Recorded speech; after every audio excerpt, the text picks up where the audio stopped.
Welcome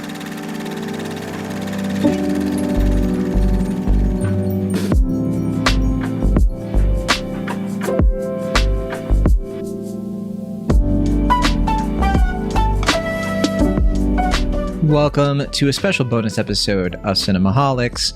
I'm John Negroni, and he is Will Ashton. Hi, Will. Hey, that's me. That's who I am. This is time. This is the time. The time has come. The time. I have been trying to get you to watch this movie and talk about it with me for, it feels like, a year, since last year. Yes. Well, yeah, since last year, you could say. Yeah, sure. Yeah. The Whale with Brendan Fraser. Well, why did it take you so long to see The Whale? What's the excuse this time? Okay, so I wanted to see this film, to be clear. I am a fan of Darren Aronofsky. I've been really rooting for Brendan Fraser's comeback. By no means was the delay anything to do with the film itself, actually.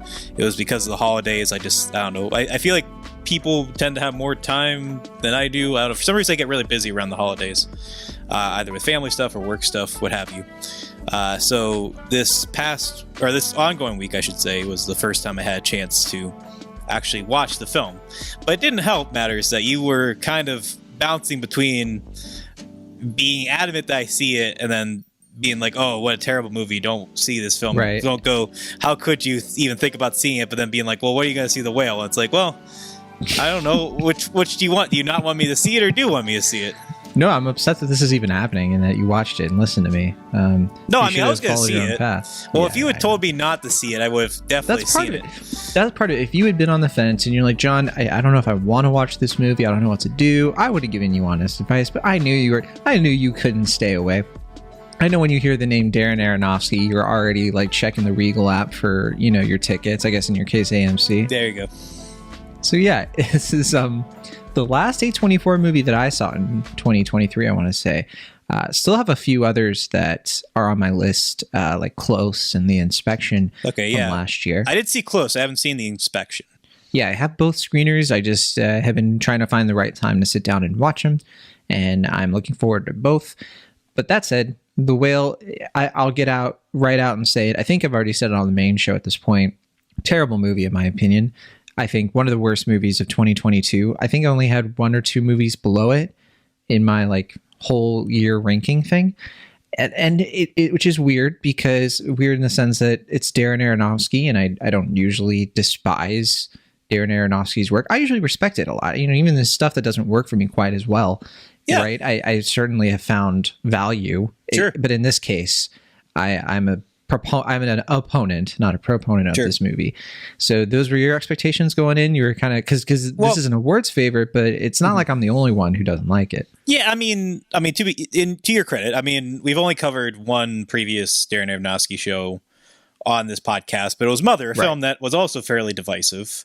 But and I were both really positive on it. I mean, I think I might. We went to bat. Yeah. I mean, I might have been a little bit more favorable. I think you were a little bit. Like you were high on the film, but more reserved, I think. And I was like, "This is really good." Still processing it, to be honest. Still, I am honestly. Sure. Though I am of the belief with Mother that it's almost kind of a really good film by accident.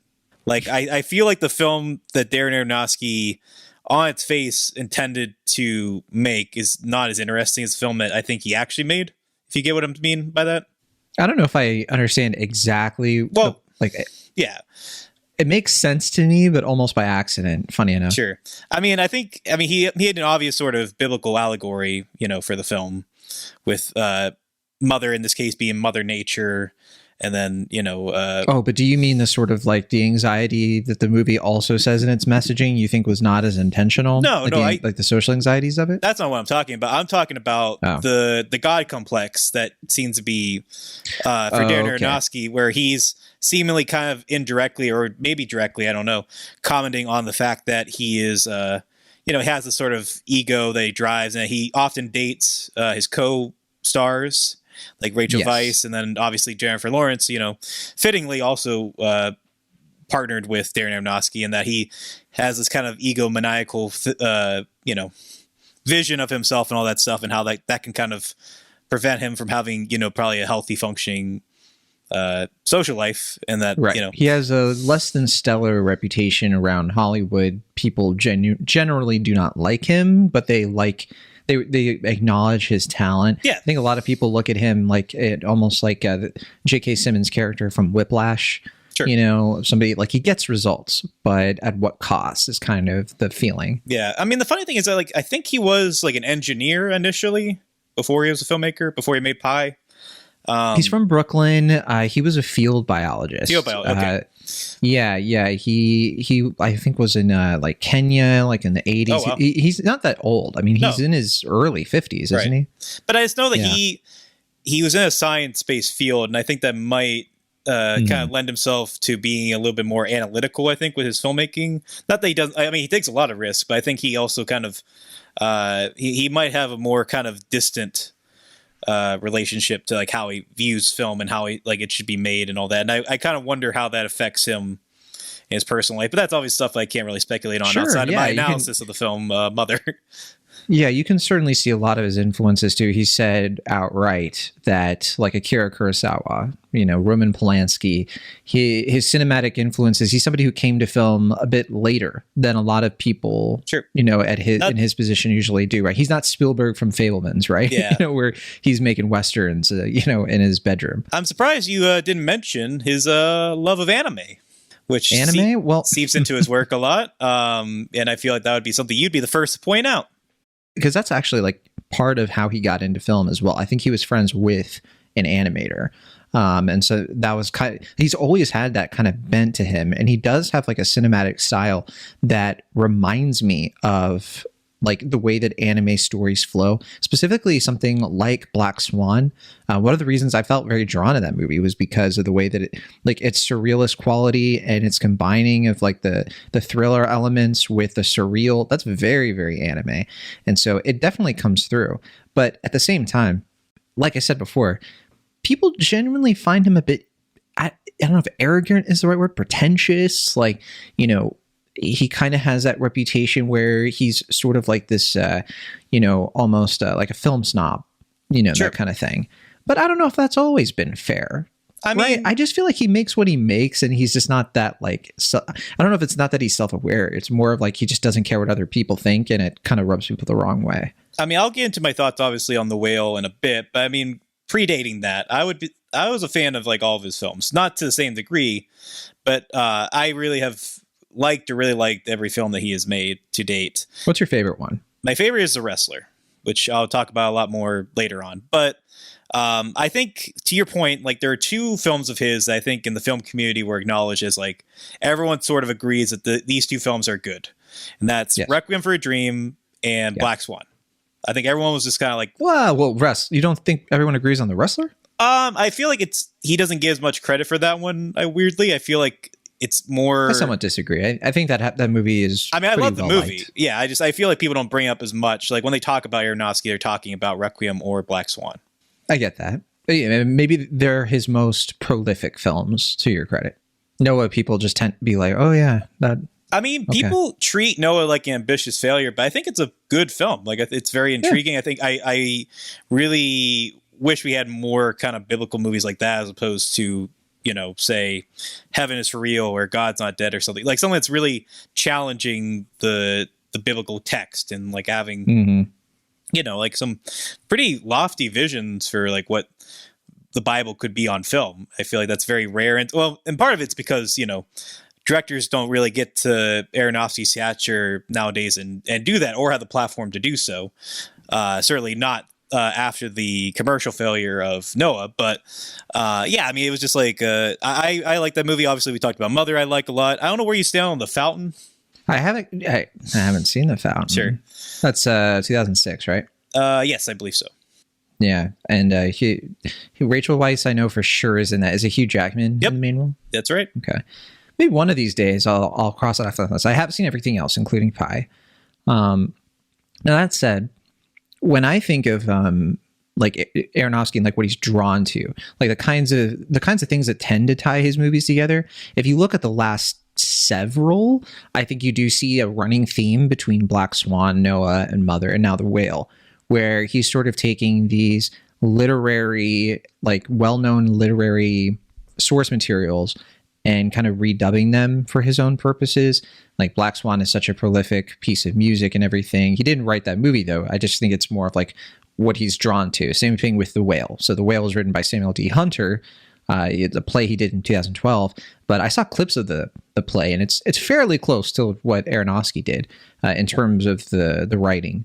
But yeah, I think that it is something that he seems to be more interested in these days. I'm not sure why necessarily. Maybe it's because, like me, Aronofsky finds the literary world a little bit tough to take seriously sometimes. Sometimes I read these literary fiction books and I'm just kind of, everybody seems to be chasing Gone Girl, honestly. That's my impression. There are very few literary works I've personally gotten a lot of love out of. I don't know how you if you agree or disagree, like, because I know you read literary sometimes too. I'm a man of words. I like to read. I'm hoping to read more in this new year of 2023. I didn't read that many books last year, unfortunately. But yeah, I mean, I'm not sure what the initial question was. But as far as Darren Aronofsky's influences and how he treats film, I mean, I certainly think The Whale is of piece with The Wrestler and Black Swan. Like, it feels kind of like the third installment of that unofficial trilogy. That's not to say it's up to their stature to be, or that it's all that similar to them, right? No, I think it's actually pretty it's probably similar. the most similar to Mother in terms of like one location. No, it's most similar to The Wrestler by far. I mean, in terms of the emotion, I guess. No, like, because I the story is there, very but similar. I mean, it's about a man kind of pushing himself to his limit in his torn relationship with his daughter. Yeah, that's the emotional, like, that's what I'm saying. Yeah, I get. Okay, we're saying the same thing, but we're arguing about it, which is the the classic same emotions Cinemaholics, as the rest. Yeah, as Cinemaholics formula there. Okay, well, look, I think that means The Whale should be an easy mark for a guy named Will Ashton. And I'm sure maybe we're feeling nothing but confused about some of the critical reactions from me in particular. Not that we always agree, especially because this is the Brendan Fraser comeback. I called it in my review the Brenaissance. Even though he hasn't necessarily gone away completely or anything, he's been in a lot of television and all, but he certainly isn't as big of a movie star as he used to be. And I think a lot of people are ready for Brendan Fraser to come back to the big screen more frequently, because he really is a fantastic actor. And I don't know if you want to get into his career and all of that. I don't think it's we could be here all day. Yes. Okay. Please do then. Well, what do you want to talk about? Well, I kind of touched on it, but I think that some people kind of act like he disappeared. He didn't really. He's been around. Yeah, I mean, well, he had like when he started out, he was doing fairly, mature adult films. Like, I think, what was it? Gods and Monsters was like kind of one of the films that put him on the radar as like kind of a burgeoning young dramatic actor. But then I think he kind of, but I mean, way before that, I mean, Encino Man is okay. I was gonna say breakout. He had like Airheads and Encino Man, but then more notably, I think for maybe our generation, he had these family movies where he was like in George the Jungle and Looney Tunes Back in Action, Dudley Do-Right, where, I think people kind of saw him as this kind of, handsome himbo type, I guess, who would kind of play like these, daffy but lovable kind of, goofball characters. And I think people innately, and in addition to that, there's also The Mummy, where he kind of played into that in a more kind of like, a term you like to use, more swashbuckling sort of way. Yes. Mummy being, I think, one of his most successful just franchise efforts. I mean, truly like just a terrific pair of movies. Third one can maybe, we can forget about that. Would you say the second one's that hot? I like the second one. Yeah, it's fine. I mean, the third one's atrocious. It's nostalgia. Yeah, yeah. But that first one's it's just a terrific little piece of pop entertainment. It's all the numbers. Yeah, it gets what you want out of a film. Him and Rachel Weisz have tremendous sexual chemistry together in a film such as that one. And I think people kind of had like a deep-seated sort of like you said, it's partially nostalgia, but it's also like the fact that, in recent years we've heard a little bit more about what's been going on in his life, and it's been pretty tragic. Like, he's had a lot of health issues, and he's also been the victim of sexual assault. and he's had these horrible things happen. And obviously, I think everyone sort of likes and respects him, and he's had a hard kind of go of late. And you want a film like this to innately succeed, not only because it's like his first major dramatic role in a long time, in the lead role, I mean. But yeah, it's just like, it seems like, if the chips fell in line and it's a good enough film and a great enough performance, that he would finally get some Oscar love, and it would actually kind of pave the way for him to do more kind of work that matches the stature of how much people like him, I guess. And obviously that's kind of being seen already, because he's going to be in Killers of the Flower Moon. He was already in Soderbergh's No Sudden Move last year or 2 years ago now. Yeah, I mean, I think he's already kind of earning that goodwill and kind of building his career and doing some really exciting work with some really talented filmmakers. But yeah, it seemed like The Whale had the potential to be kind of the one that got him some major awards consideration. It probably will in some respects. Well, and you did bring it up, and I think we should make clear, according to Fraser himself, he believes a part of the reason he got blacklisted to the extent that he did in the 20-teens was because of his allegation against the Hollywood executive who assaulted him. I forget the name of the executive, but in his own words, he said that was a big reason why the phone stopped calling for him when it did, and you can kind of see his career trajectory really take a bit of a nosedive. I think one of the last movies I saw in theaters from him, I mean, I guess I did see Mummy Tomb of the Dragon Emperor, but I remember before that, I guess, or around that time, was like Journey to the Center of the Earth, and it just felt like after that, we really didn't see him that often. A couple of voice roles, very little movies, maybe like an indie movie here and there. But yeah, to what you're saying, I think the big theatrical, not even theatrical, because a lot of us saw it on streaming, but the big kind of like movie return for him was No Sudden Move, where you had a bit of a really notable role in that. It wasn't just a cameo or anything. And I think it took a lot of people by surprise of like, yeah, Fraser, like here he is, like, why, let's get some more, Fraser up in here. Yeah. And then The Whales is the big follow up to that. And you already mentioned Killers of the Flower Moon's coming up. Yeah. So, and it should be noted that he's on TV. He's been doing some really, I haven't watched any of this stuff. I mentioned that. Yeah. Because TV is not where he was blacklisted. So he was able, I think Doom Patrol. Sure, was The Affair, like a big boon I for believe him. he was The on Affair, there. Trust on FX. Trust, and another one. He had a recurring role on that show Condor. I don't know if you ever watched it. I did not. Yeah, and I think he has an appearance, because I said Doom Patrol, but I think he also was in Titans, that other DC show. Well, he was kind of doing the superhero stuff. Well, wasn't Doom Patrol kind of a backdoor pilot from Titans? Yeah, I think it was kind of like how that got, because Titans was like the year before Doom Patrol premiered, and then I think that kind of like launched him. Yeah, but I was looking it up. Can you guess what the last theatrical film I saw of Brendan Fraser before The Whale was? That could be tough. I'm gonna say, hey, live action or voice role? Voice role. Oh, it's gotta be The Nut Job, right? That is correct. Yeah. I never saw The Nut Job though. Yeah, live action. I'd have to go way back. Yeah, I think for me it would be Tomb of the Dragon Emperor. Live action, it might honestly be, in theaters at least, Looney Tunes back in action. I think he has a cameo in that G.I. Joe movie, actually, doesn't he? Yes, he does. Yeah. No, I think it would be that, because that's like a year or two after his 2008 year, which I think 2008 was supposed to be his like return. People are like, here he is. Because he was in that, he was in that other movie, Inkheart. Yeah. Never saw it. I didn't see that one, though. Yeah, I didn't see that. I don't think I saw it. I saw a lot of movies in 2008, and so a lot of them kind of washed down my face. Okay, Brendan Fraser, though. He's back in The Whale. This is his big prestige picture, though. This is the movie that has award season written all over it, from the talent to really the pedigree of the studio, put it like the weight that they're putting behind this movie. It has been on I think short lists and everything. It's been nominated for Golden Globe, Critics' Choice. But as we've mentioned, it's polarizing. I don't like it. There are a lot of reasons I don't like it. And I want to hear from you, though, Will. I'll set the movie up, and then I want to get your take.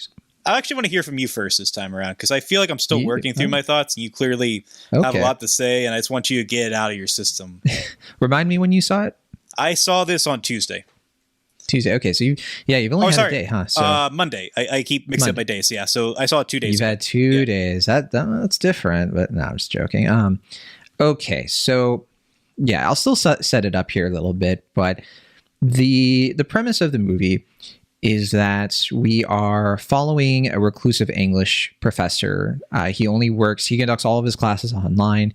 He keeps the camera off at all times in order to hide his appearance. And we quickly find out why. It's because he's a 600-pound man, and his higher weight has really led to him having a lot of health issues. He is pretty much, because of congestive heart failure and these issues, he doesn't have long to live. And everyone around him is telling him that, but he's sort of waving it off. Particularly his closest friend in the movie is a nurse named Liz. She's played by Chau. So she's having quite a year with this in the menu. And there's a little bit of her kind of coming into the movie, trying to be his his friend, trying to help, get him to do the right thing here. And the whole movie takes place in his apartment, and it's like a revolving door of all the characters. It's actually kind of amazing how many people just kind of come in and out of this place at any given time. There's a missionary named Thomas, so an obvious reference to like Doubting Thomas, and then he has a connection to the former partner of Brendan Fraser's character. And to be honest, I think his name is Charlie in the movie, but I say that not confidently. But his character, is kind of like just sitting around, and people just keep coming in. This missionary is trying to get him to find Jesus. It's kind of like this cult-like, not quite Christian, not quite Mormon sort of thing going on. I think the movie takes place in is it like Wyoming or Idaho? It's like some kind of like flyover state, but I forget which one. I don't even know if they call it out in the movie, to be honest. That said, did you know? Oh, they call it out, yeah. But I'm trying to remember if it was Idaho or Indianapolis. I think it's supposed to be like when you watch it, I was thinking Utah, but they chose a different state to kind of like because Utah is like the Mormon state, and I think they were trying to maybe that was, I forget. They do say what it is, but I don't remember exactly. I think it's Idaho, but I could be wrong there. One of the other characters that comes in a lot is his daughter, but his estranged daughter, played by Sadie Sink. So Sadie Sink from Stranger Things, and I think we also saw her recently in Fear Street, one of the Fear Street movies. And she hates his guts. She's over the top evil, and he's trying to like reconnect with her before he dies. But obviously she wants nothing to do with him unless it involves him giving her a bunch of money and stuff like that. So all that said, the movie is just kind of, I said it already, it's like a revolving door of misery. We're really focusing in on this guy's like really sad life, the trauma that kind of, he's still dealing with the death of his longtime boyfriend, the man that he left his wife for, which is why he and his daughter are estranged, a man who had this very complicated relationship with religion, and that kind of is informing sort of Charlie's attitude toward faith and things like that. And here's the thing. Here's what it comes down to for me. I think that the movie keeps coming back to this idea that, about writing essays. It's called The Whale in part because he's fixated on this essay about Moby Dick. And I think that he views himself, sort of as this very tragic figure. And a lot of times in the movie, he keeps coming back to like what the point of writing an essay is. And I think that Aronofsky is using the language of film in order to tie that to, what is the point of making a film, making any kind of art. And it's just to be honest. Just if you are honest and you don't hold back your punches, you don't have any sort of like filter, even if it's clumsy, even if it's, amateur, there's something still valuable to it because it's honest. And I think the thing that rubs me the wrong way about that, and I'm harping on like a small thing. I hate a lot of things about this movie, particularly Brendan Fraser's, just how his character is like utilized by the script here, and just what this movie is saying and doing to people who are higher weight. But on top of that, I just hate this idea of like, everybody's opinion, as long as you're honest, there's some value to it. No, like sometimes people just say things and they're being honest, but they're being dumb and wrong and stupid. And this movie is just so grating on that level because it's just the epitome of thinking that you're saying something intelligent, but you're not. And I don't think that what Samuel D. Hunter was trying to accomplish here feels like his story to tell. And I think he's just grafting onto something sensational in order to get a round of applause. And I think it comes through even when Aronofsky is trying to find some artistic bone in it. And I feel really bad for everybody involved to an extent, at least. I don't know what's going on with Sadie Sink in this movie, but it is just irredeemable, and she's not a bad actor or anything, but I do think that like she keeps getting directed to be this just really like cringe inducing character in everything she is these days. It's really annoying. So I hate this because I really want Brendan Fraser to be in a movie that deserves him. I really want his comeback to be successful. And I don't think that this movie is going to ruin that for him, because people are recognizing that his acting is there. But there are just certain scenes in this movie that are like genuinely, I think, objectively just toxic to watch, and that just should not exist. And I just think it's just such a brain dead like exercise in just torturing the audience, honestly. And yeah, I can get a little bit more articulate, but that's like the basic, broad sense that I get with this movie. I hate thinking about it, and but I do want to talk about it because I'm curious what you think.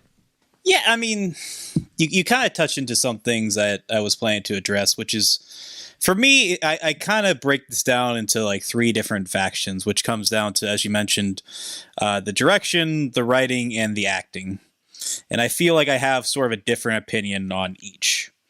As far as the script is concerned, I never saw the play. I don't know if I ever will, and I haven't read the script or anything. But I mean, I do think, like you said, I mean, for me, the biggest thing about it that I take issue with is that it's sort of inherently disingenuous. For a film that is often kind of paying lip service to the idea of like you have to be real with people, you can't suffer fools lightly. You have to be honest. You can't there's no room for bullshit and great art and all this stuff. I found the script itself to be fairly overwrought at best and sort of disingenuous at worst. And I don't really think it's capable of handling this material in a way that feels as nuanced as it's trying to be, or have the sort of emotional complexity that's searching for. Like a lot of the characters feel, especially the supporting ones, feel kind of weirdly kind of goofy. Sadie Singh's character in particular just doesn't feel like a genuine teenager to me. She's almost sort of like cartoonishly evil at times. And I didn't, the one character here that felt real outside of what Brendan Fraser can do is Hong Chau's character. And I think she gives the best. Not Samantha Morton? I came close with her. I think her character is too... I don't think I like the performance. I thought the character itself was pretty shortchanged. I think she makes the most about what she's able to do, but it's mostly her just like kind of getting boxed into a few poignant monologues against Brendan Fraser. And I don't know, I felt like that character wasn't particularly well written either, but I mean, I'm always happy to see Samantha Morton. I didn't even know she was in the movie. So when I saw her, I was really happy. I was like, oh, Samantha Morton. Yeah, I was like, oh, hey, how you doing? But no, Hong Chau is the character, the actress, I mean, who I felt like was able to really channel into something real here. And I feel like her performance is grounded and sincere, and it's even kind of haunting at times. Like she's clearly trying to help this man who isn't looking to help himself, is kind of accepted his fate. She's also kind of suffering for reasons that we didn't really discuss, with a similar sort of tragedy that he's facing in a very sort of direct way. And she uses it as a ways to help others, whereas he's using it to kind of internalize his guilt and kind of accept his mortality and what's going to happen.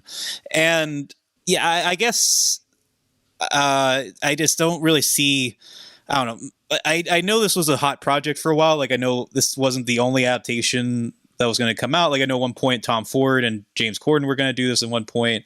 I think there are other adaptations in the works. From the script, I just don't really see, unless this really comes alive on stage in a way that I just don't see in the film. I don't really get why it was such a hot ticket thing to do this play, but I can see why Aronofsky was intrigued by the project. Like I said before, it kind of ties back into what he was doing with both The Wrestler and Black Swan, where it's this idea of art.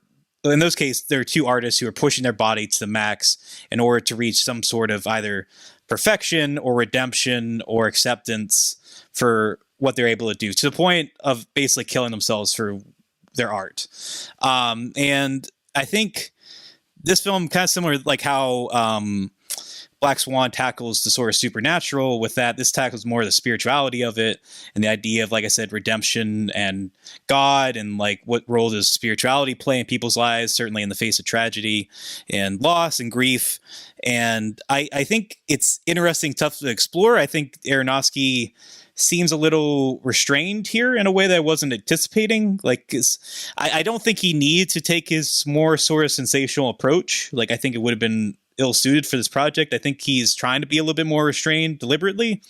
But I felt like the material isn't very cinematic by design. And so like you constantly are thinking about the play when you're watching it and like how this is performed. And I feel like only really at the end do we get like a fairly cinematic moment. And for me, that I find that to be a bit strange. And I also find myself outside of what I mean, I get why Aronofsky chose this kind of given his past, but I'm still kind of wondering like what his intent was with the material. But then, like I said, going back to the acting, I feel like Fraser's performance, even though I do take issue with the character, it's a little too guileless. It's a little too the edges are often standoff for him. He's like so like heartfelt and like basically without sin for a character who is really inherently complicated and has done, you know, not with bad intent, but he has done things that aren't really great. And it's like it's partially his fault, partially not. And then he's also not really taking responsibility for how he's going to hurt people with what he's doing. And I feel like there's a lot of intriguing ground the movie doesn't want to explore because it just wants to make him seem as kind of like pure and good-hearted as possible. But I do think that Fraser's performance really kind of brings more of that nuance and complexity because it's a really soulful, kind of empathetic performance. It's very earnest, and I think he does bring a lot more to it that the page isn't able to bring. And I think through his performance, I was really connecting with the film and able to really be touched by what he's doing because there is a lot of truth that he brings to it. And I think he doesn't really see this as a gimmick or a sensational. I think he really wants to hone into who Charlie is as a character and find the dramatic truth of it. But when he's kind of fighting against what could be either, like I said, disingenuous or sort of sensationalist intent, it's hard to wonder, like, what good is that in a film that isn't really servicing his talents and what he's trying to bring to it. So I guess that's a long-winded way of saying I don't exactly know where I stand on the film. Okay. I mean, it's tough. I mean, I wanted to mention, because you brought it up, that Aronofsky, he has been trying to make the movie for about a decade. And since the play came out, basically. And according to him, he said that the reason that he wasn't able to make it as quickly as he wanted to, which is it's because he just didn't have the casting figured out until he thought of Fraser, basically. In fact, he said that it's because he saw a trailer for Fraser's movie, Journey to the End of the Night. And that's kind of like what I think he said, like that's what clicked for him. Journey to the End of the World, you mean? No, Journey to the End of the Night. Journey to the End of the Night? Which, totally different movie. That's the movie that Fraser did, I think, in 2006. Sorry. I'm thinking of Journey to the Center of the Earth.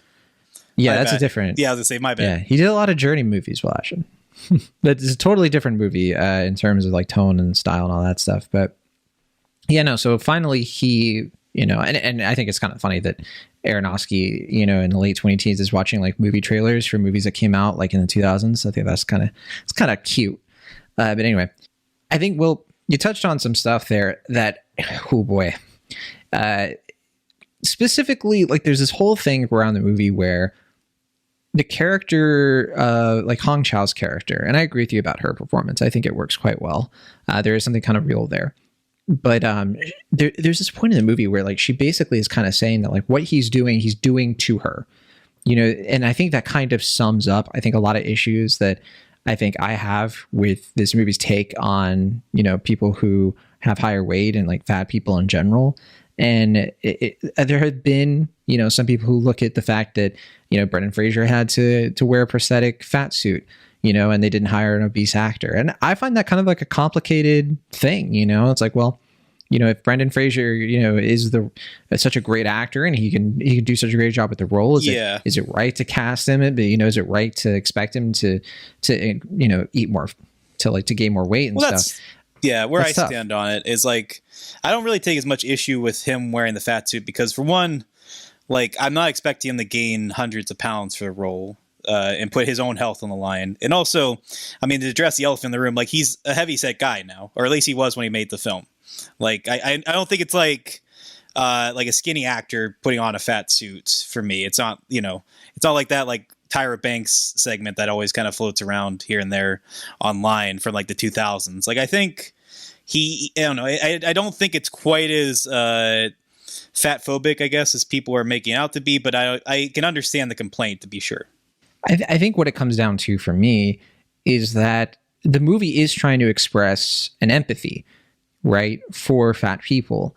But to me, it comes off as extremely superficial and a bit paper thin, and it kind of undermines itself along the way.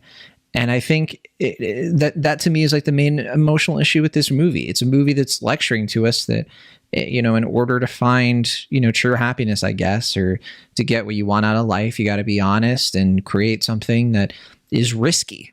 What is this movie if not risky? You're going to offend people no matter what you do when you do a story like this. But a story like this should exist. I think that's certainly what the makers of the film would try to get across, right? And I think that's like a fair goal. But I think that at the same time, I don't find the movie very honest about what it's trying to say. I find a lot of what it's trying to say about like, oh, people are amazing. And like, this whole thing about, like just being optimistic in light of things. And it just comes off as just like weirdly schmaltzy, and it just comes off as not genuine and not from a place of authenticity, honestly. And so to me, it just reeks of a story by somebody who does not understand the experiences of the people that he's bringing to bear. And I think fundamentally, like what I'm finding, and maybe I'm being too judgmental here, but it makes me think that Samuel D. Hunter as a writer is fairly incurious and just not a person who really does think much about what people are genuinely feeling, because that's how it comes off to me. And I hope I'm wrong, because I just think this movie has such a rotten heart to it. Yeah. Again, I mean, I'm not going to really speak on the play itself because I haven't seen it, but yeah, I mean, the material itself, like I said, it does have a sort of air of inauthenticity to it that does kind of grate me, and I feel kind of goes against what I tend to like about Aronofsky's work, which is that it tends to be kind of more audacious. It tends to take risks. It doesn't really play into formula as much. In a way that this film seems to kind of play into formula, and I find it to be kind of surprising that Aronofsky was so willing and eager to kind of do that. But yeah, I don't know. I mean, like I said, again, I mean, I think what I find myself intrigued by is the what Aronofsky and the actors are doing with it, their exploration of spirituality. Certainly, I think that's something that Aronofsky, I think, has explored of late, certainly not only with Noah, but Mother. And then I think the way he's kind of able to tie that into, like I said, his two previous films with The Wrestler and Black Swan, which explores the physical and how one is able to kind of push themselves either, for their art or for their own personal gain, or because they feel that they need to kind of strive for some sort of greatness. This isn't so much that. It's like kind of a man pushing himself because he feels like he has to, like he's carrying this guilt. He feels that he is beyond the point of redemption. But the fact that the movie is able to kind of explore spirituality and the nature of one having this sort of conflicted relationship with God and the idea of religion, as The Last Shot shows. Well, I don't know. I mean, I think it's interesting ground to explore. I don't know if the movie's has the means to explore that meaningfully. But see, that's the thing. I don't see what it's saying about spirituality that is interesting, or that is like, to me, what it's trying to say about spirituality is just saying that, like, you know what, it's okay to be manipulative. It's okay to inflict harm upon people as long as you're doing it for art.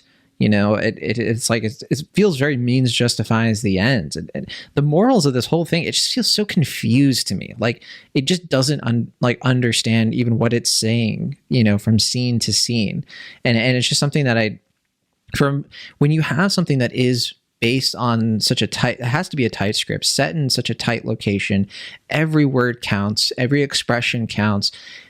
This stuff has to be kind of set. Like you kind of have to just get the sense that the director knows what they want to accomplish with this movie.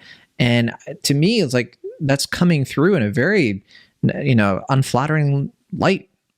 Yeah. And I mean, it does call into question, like, how is it viewing Charlie as a character?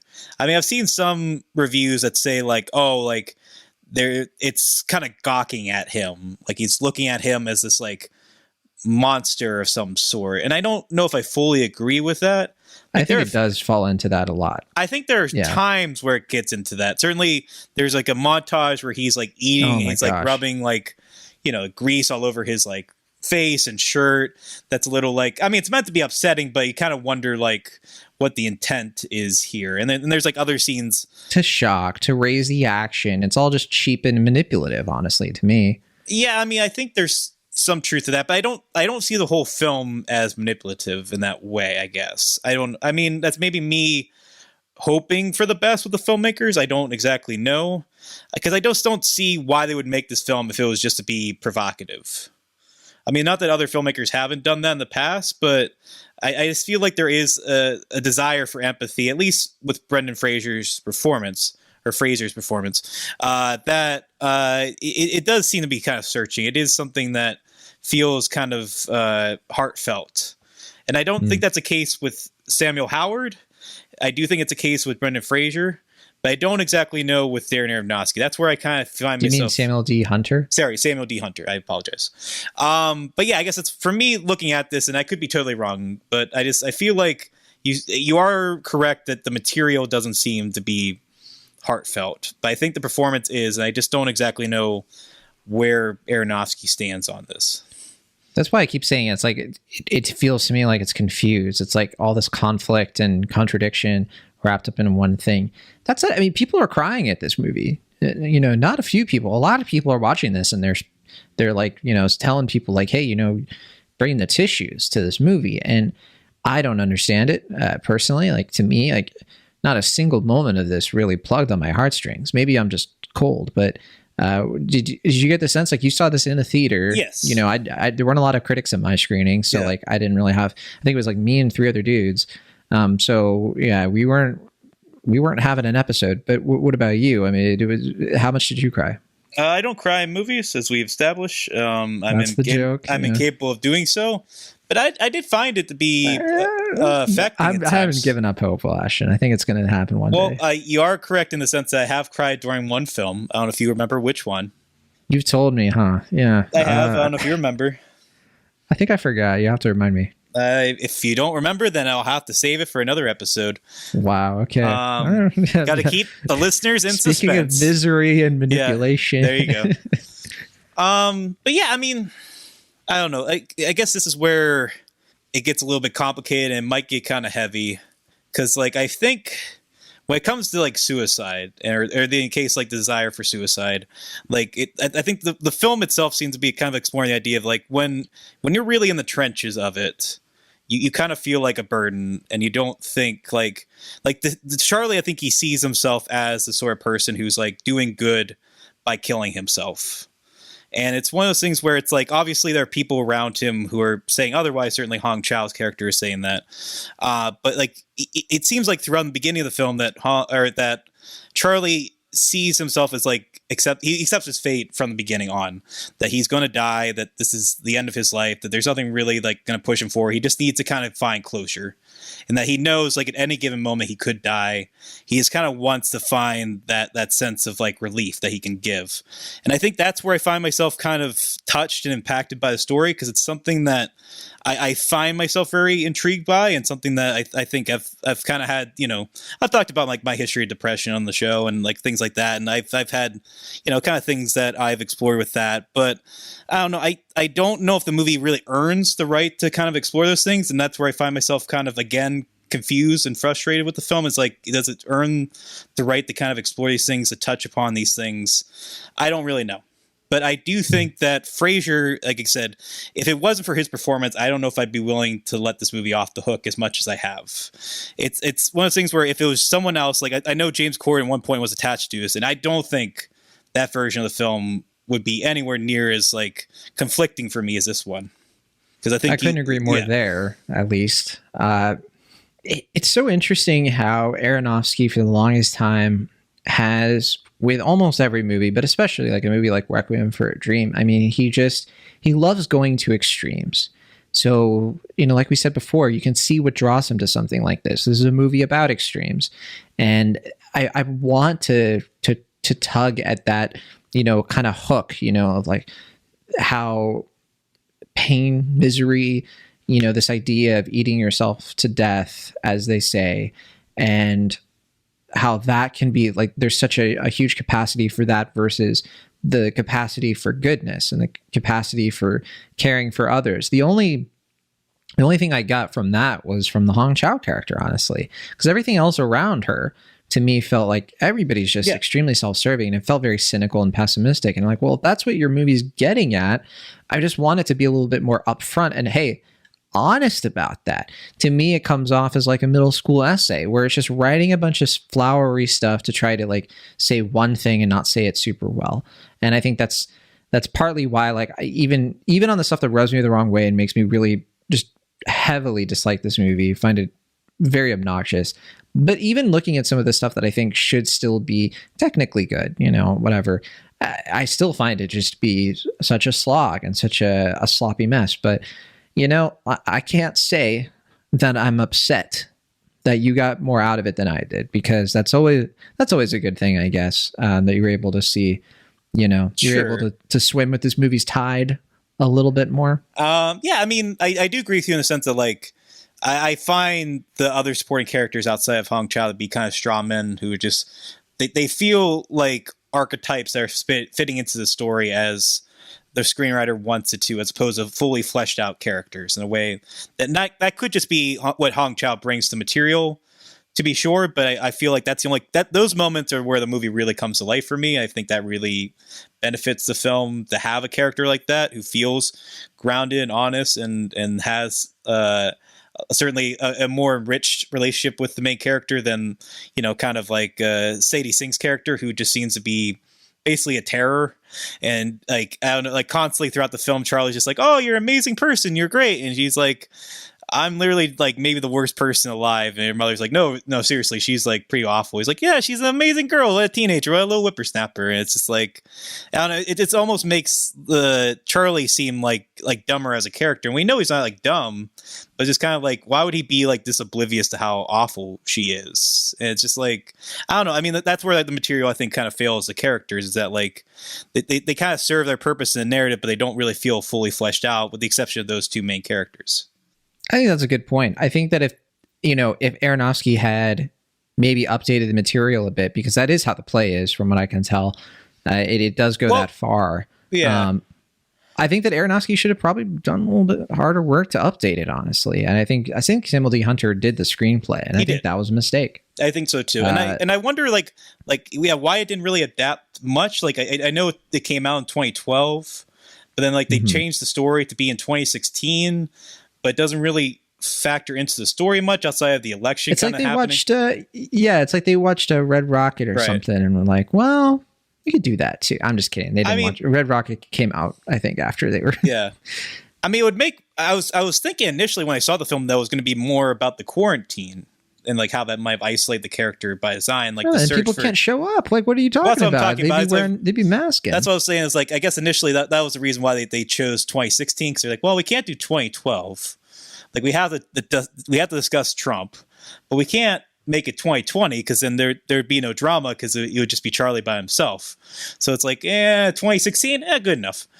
Again, so sloppy. I mean, that's the thing. It's like we've seen movies like Red Rocket do that better, where it's sort of showing us how in like the background of these movies with everyday people, that all the political grandstanding doesn't really amount to much to most people. There are a lot of people who are super online who are just like, how come people don't vote?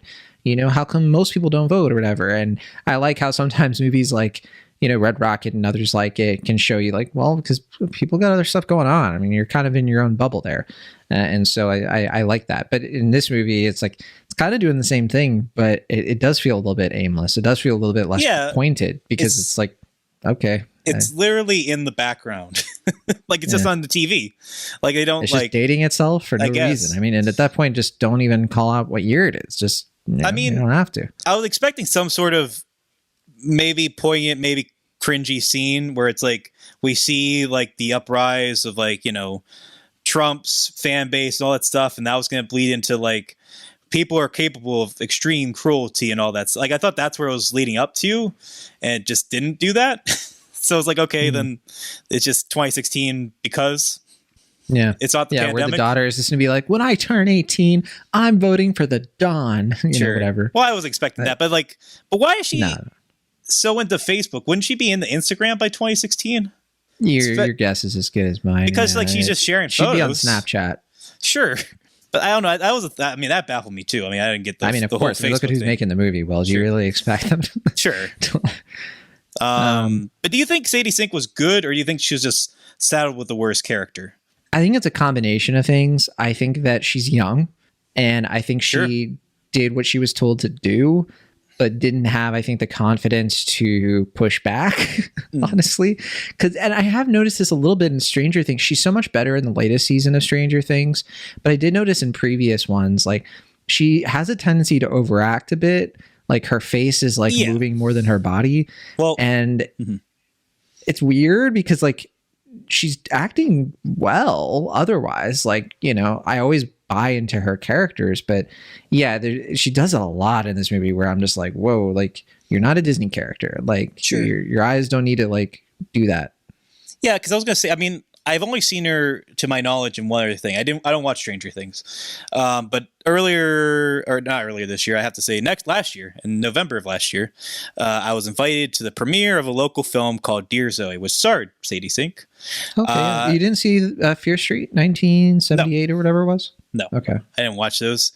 You told me to watch them, so I was like, I ain't watching those. Right? Yeah. But you were like, "Well, don't watch The Whale; it's terrible." I was like, "Well, I got to watch this thing."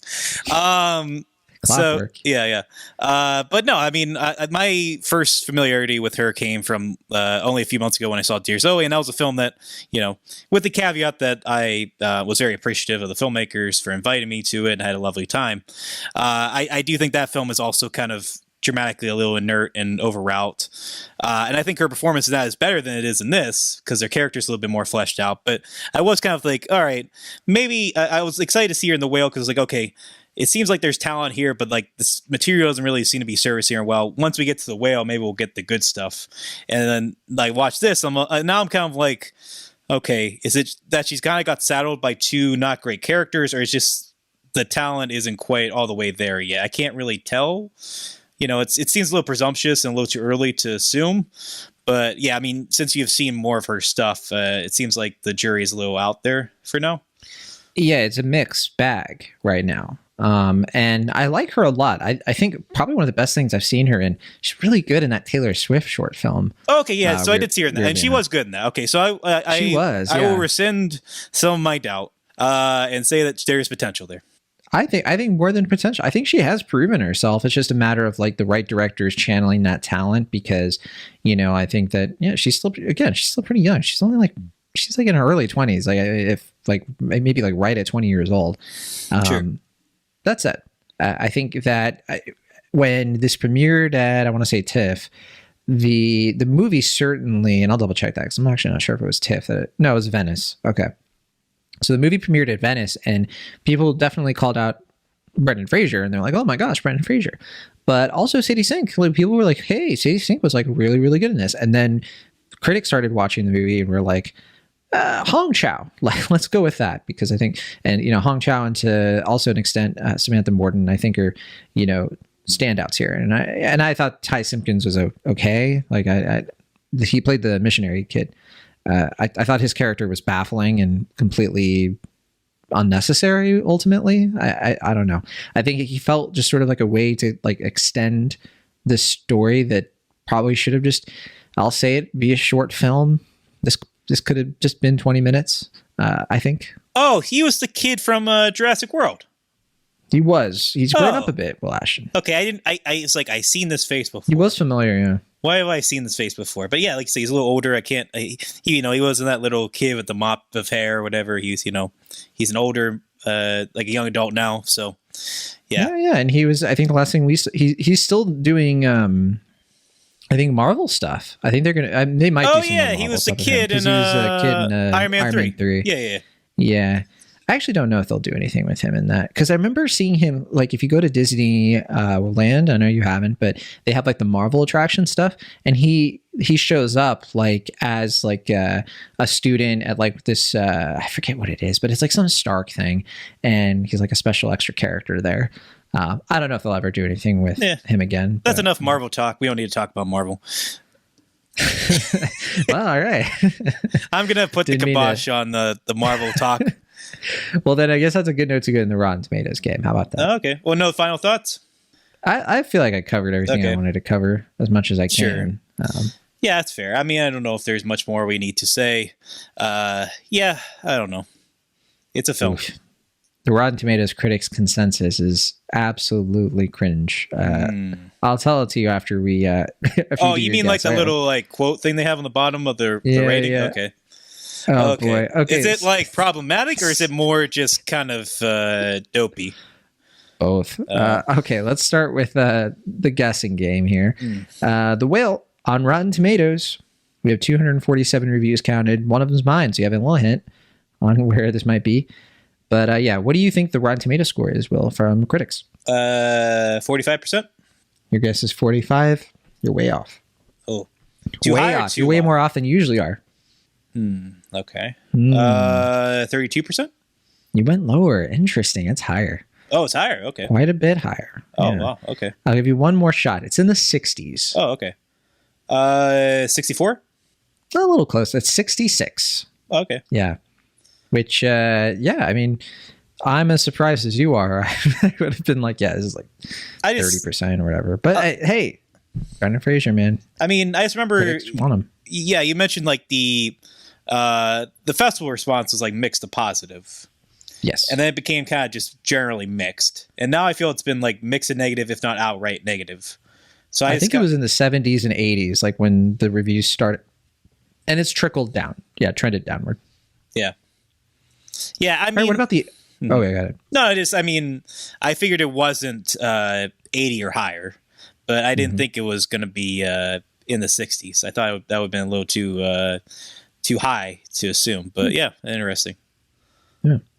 All right. Well, what about the audience score? Yeah, 500 plus verified ratings. What's your guess? This could be anything. Literally, I really don't know. This could honestly, whatever you say it is. I'm going to be like, that makes sense. I could just lie, yeah. Yeah.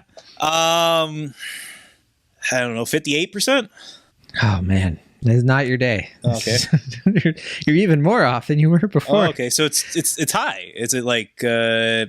You're right that it's high, and you went in the right direction. I just flipped the numbers around, so. Yeah, it's 90%. Oh, 90. Okay, so I was closer that time. People are watching The Whale, and they're like, I know who's not a Moby Dick. The person who made this movie. They're saying John's a real dick here. Yeah, exactly. Hunting this whale down. Here's that critics' consensus. Held together by a killer, Brendan Fraser. Okay. Already, huh? The Whale sings a song of empathy that will leave most viewers blubbering. Okay. So they need the whale pun and the fat pun. Yeah. Okay. They fit a lot of stuff in there, didn't they? Yeah. Okay. What about cinema score? I actually haven't seen the cinema score yet, so I'm looking it up here. Is there a cinema score? I don't see one. I guess there isn't one. I guess they were like, Aronofsky got an F last time. Let's not even bother. Yeah, I was gonna say. I mean, that's why I was curious. Like, I mean, yeah, how did it compare? I mean, it didn't get a wide release, huh? It just got limited, and I know limited in December.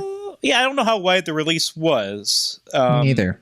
I mean, it's A24. I can see the box office is only 6.2 million, so doesn't scream, that it was in more than 500 theaters. I was gonna say, yeah, because like A24, I don't honestly know what their release strategy is anymore.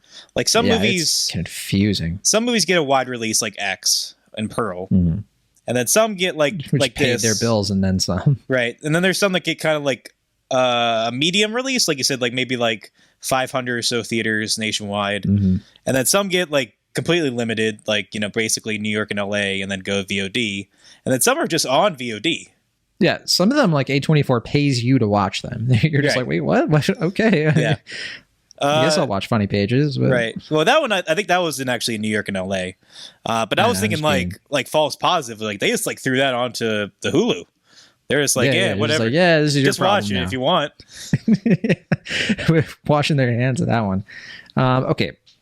We'll finish out on Letterboxd. This already has 50,000 watches on Letterboxd. That's actually... Wow, that really tells you the Letterboxd community is filled with like the screener squads, man. Like the fact that it didn't get a wide release, it's not on VOD, and it only made 6.2 million, but like 50,000 on Letterboxd. That's more than Puss in Boots: The Last Wish. I was gonna say, I mean, well, yeah, because they didn't talk about this in the Puss in Boots review, but like, you have to assume that most people who watch Puss in Boots are actual children. So like they're not going to, they're not like 8-year-olds on Letterboxd. That's fair, but there are parents who take their kids to But like any A24 movie is like the key demographic for Letterboxd. There are a lot of people in Hollywood, the industry, who are on Letterboxd. A lot of them were all over this movie. Yeah, so there's a lot of that. I think there are a lot of people who get screeners who aren't even critics. To be clear, a lot of people who work in the in the whole biz. Yeah, and I mean it's not only people seeing screeners. Like obviously people are going to theaters. Not a lot. I mean because the box office isn't great. And Brendan Fraser has lots of friends. Sure. He's such a likable guy. I mean, look at that face. Yeah, I mean, you just want to have a beer with him. Sure. I mean, I don't know if it's like type of film that like I can't imagine a ton of people, especially around Christmas, like will go out of their way to see in theaters. But if that screener slips through the door, you're probably going to watch it. Like, I want to see what this Brendan Fraser performance is all about. Exactly. They wanted to know where they stood, and then they logged it on Letterboxd. So I mean, but what about that average rating? I'm very curious if you're going to get this. Okay, 0 to 5 decimal points. What do you got? I will answer this, but I do have a question after this. But because we didn't really talk about the Oscar stuff, but I will say for the rating, I will guess 3.3. No, you're doing better than you have before. Not quite there though. It's 3.7. Okay, a little higher than I anticipated. That is much higher than I anticipated. I'm actually kind of shocked that it's this high. Friends of the show, Ryan Oliver gave it 2 stars. Yeah, recently today they think he did. Robert Yanez gave it 3.5. Which hey, there you go. Matt Donato gave it 2 stars.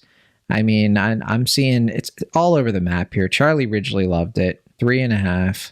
I say loved it because he put the heart. I don't know where Corey stands on it. Corey didn't rate it. Corey liked it. We talked about it. He liked it? Okay. Yeah. He didn't put the heart? He didn't do a number? What am I supposed to take from that? I don't know. Yeah, I mean, I'm just looking at my Letterboxd. Our friend Isaac Feldberg gave it 1.5 stars. Yeah, I saw that. He said no thank you. Yeah, I mean, the highest on my Letterboxd is Alex Billington, who gave it 5 out of 5. I'm seeing a few 5s. I've seen a couple 5s. I see a few 4.5s. I'm seeing a few 4s, mostly 2s, a couple 3s, a lot of David Chen gave it 4 stars. I'm shocked. I mean, it makes sense to me. Friends of the show, Emma Sasic and Aaron Dicer both gave it 3 stars. Okay. There you go. Yeah. What an eclectic mix. Yeah, which, part of the course. What do you expect? Man of the Jedi gave it 4 stars. Mm-hmm. Man, it's hey, if you want to read a review of The Whale and you know exactly what kind of review you want, you're gonna find it. You just gotta do a quick search, and everybody's got a different take. I love it. I mean, I always find those kind of movies more exciting. Certainly, I mean, Babylon seems to be fitting in that category right now as well, where it's like whatever opinion you have, someone will agree with you. Probably. That's pretty fair to say. Yeah. But you wanted to talk about an Oscar thing? No. I just was curious. Like, do you think Brendan Fraser at this point? And obviously, it's premature to assume. That's why I'm saving this for the end of the episode, because we could very well be wrong. But do you think he will get the Oscar for this, or do you think it's basically going to be like Colin Farrell at this point?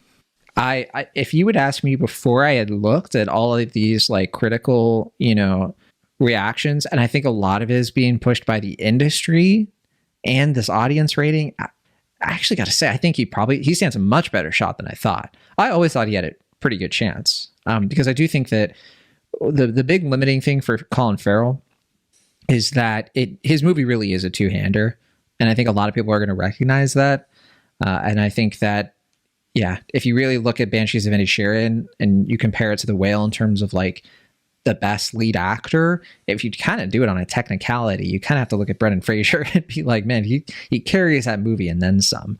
Obviously, Hong Chau and Samantha Morton really rounded out, in my opinion. But no pun intended, by the way. Sure. I mean, it just at this point, I mean, it seems like it's kind of. I mean, obviously there are 5 nominations, and like it looks like Bill Nighy might get nominated, and like Tom Cruise might get nominated, or Tom Hanks might get nominated. I'm not exactly sure who's going to fill out that 5th one. Right. But I think of the nominees, like it's basically a 3-way race at the moment between Brendan Fraser for this film, Colin Farrell for The Banshees of Inisherin, and then Austin Butler for Elvis. Yes. I was going to say Austin Butler, who we hadn't mentioned yet, is really like his Oscar campaign is in full swing. I think him getting the nomination from Critics' Choice really helped cement that, because I think some people were still doubting that was going to happen, and then Critics' Choice came out and be like, and then you saw his face, and now we're all believers. But I mean, for me, I would immediately go to Paul Mescal. He also got a nomination, and I don't think he'll win. It's possible that he'll get nominated. Yeah. It's possible to get nominated, but yeah, he doesn't have the energy behind that performance, because After Sun is just such a specific kind of movie that I don't think the Academy would really get behind. Maybe, unfortunately. I mean, I think it's more along the lines of A24 putting all of their eggs, as far as Best Actor are concerned, with Brendan Fraser for The Whale. If I know the Academy, man, I think they're going to look at this list of actors and they're going to say, like, this is Brendan Fraser's movie.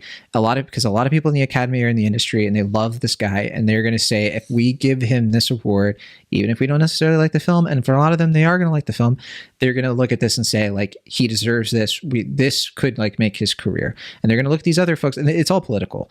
They're going to look at, like, Austin Butler and be like, all right, he's still kind of like, early in his like cinematic career, he'll have other opportunities, they'll assume, and I think they'll look at Colin Farrell and be like, not this one, maybe the next one, he's close.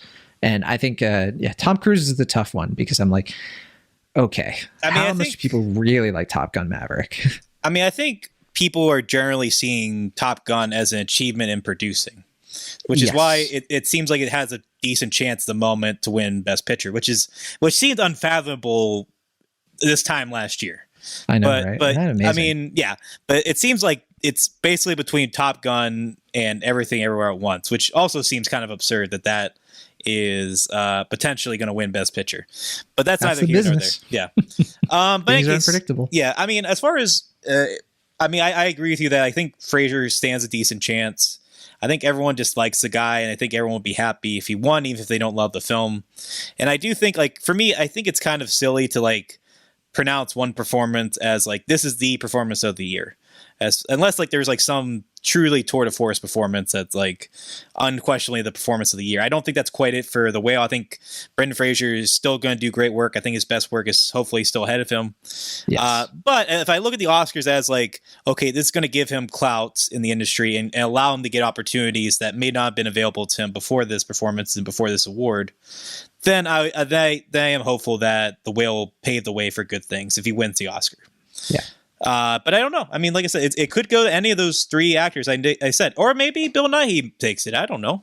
Who knows? I haven't seen Living, so I can't really speak to that one. I don't know if I'd give the man an Oscar, but it's good. I gotta admit, I do think Best Actress is a much more interesting race. Like it's like, like way more powerhouse performances by comparison, in my opinion. I do like at this moment that there's no like clear front runner for either. I mean, I guess you could say like Cate Blanchett. I think Michelle Yeoh, you could argue. Yeah, Michelle Yeoh and Cate Blanchett. Michelle Yeoh and Cate Blanchett are the two. But I like that, I think people thought Margot Robbie was going to be more, Mm-hmm. But I like that, like, and Michelle Williams. Yeah, I think normally it feels like, okay, like either in this race or this race, like, well, this person's clearly going to win the Best Actor, Best Actress race. Now it's just like, well, who's going to win this one?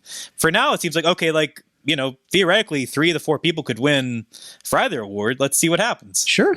And I think that you already mentioned Best Picture, but like, that's one where I'm so happy that things worked out. Because I remember going into award season, people were like, yeah, okay, it's probably going to be The Fabelmans, unless, Avatar or Babylon end up just like killing it. And I think instead we've kind of come out of it being like, all right, well, all 3 of those movies have certainly found their fans, but like, is there really a clear front runner? I don't actually think so yet. Like I honestly, I look at the Best Picture contenders, and I don't think Babylon really stands a chance at this point, or Banshees. But yeah, I could see it being a few different things, honestly. That's why I'm kind of wondering if Top Gun will actually win, because like, it seems like it's the one that everyone can kind of agree is like good. Like, yeah, it's like a well-produced, well-made piece of entertainment. Everyone saw and liked it, so therefore, like, it's the congeniality pick, right? I in some respects, and I think people generally really like that movie. But yeah, I mean, like, compared to like, I think there are people who are really big fans of Tar. People are really big fans of everything, Ever All at Once. People are really big fan of Banshees of Inisherin. RR. I mean, if that gets nominated, I would be delighted if it is. But Critics' Choice gave it. Yeah, we showed up for RRR, Critics' Choice. I was down ballot with that movie. Sure, as much as I could be. I'm open to the surprise of it getting nominated. I just don't want to assume it's going to nominated. But believe me, I mean, I would be delighted. I get it. I don't want to get my hopes up either, but it's still happening. Like it could. How crazy is that? That movie could potentially get nominated for Best Picture at the Academy Awards. It'd be seriously incredibly good. Yeah. Hey there, Cinemaholics people. So sorry to cut in here. We're at the end of the show, and something went down while we were recording the end of this episode. Basically, I lost power.